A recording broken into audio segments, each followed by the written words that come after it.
As we've been reporting, the government and the opposition have now reached a deal on the emergency aid bill. Joining us for more is the Globe and Mail's Laura Stone. This just passing in the last hour or so, Laura. So what happens next? That's right, Anne-Marie. I can't stress enough how quickly this was supposed to happen out and how quickly it did not happen. The House of Commons resumed yesterday at noon to pass this $82 billion aid package, which all the parties agreed on.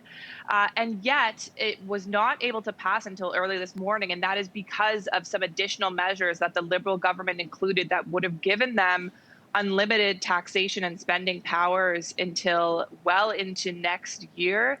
That was adjusted somewhat overnight, and that's why it took so long for the bill to pass. The opposition parties and the government essentially had to rewrite the bill, and so it has been clamped down now. It does give the government some emergency spending powers on healthcare and other things like that until September, but it now means that this $82 billion aid package is heading to the Senate, which is supposed to pass it within the day. So hopefully they stick to their schedule, because this is really important. This includes measures for people who have lost their jobs, who are without income amid this coronavirus epidemic, as well as supports for businesses.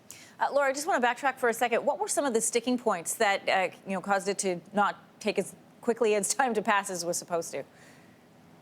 Well, there was one sticking point that we actually saw the Prime Minister address directly, and that was about new taxation powers for the government, which would have allowed them to unilaterally, without parliamentary approval, raise or lower taxes until the end of 2021. Prime Minister Trudeau actually spoke about this in his press conference yesterday, and the government agreed to remove it before the bill went any further. But there were other measures in there that caused the opposition concern, because they did give the government these unilateral powers for more than a year, and so that was a big point of contention for the opposition parties. The Prime Minister is still self-isolating. He could not be in the House of Commons in person. What does he say?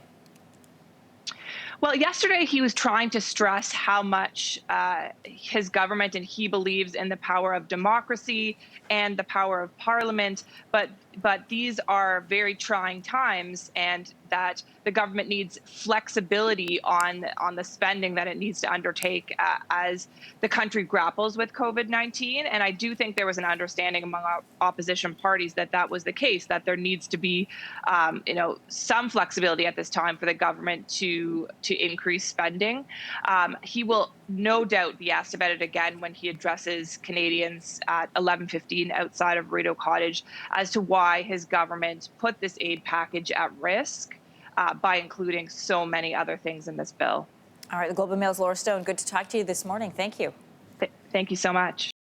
Thanks for watching. If you like this, be sure to subscribe here. And you can check out more Your Morning videos right here.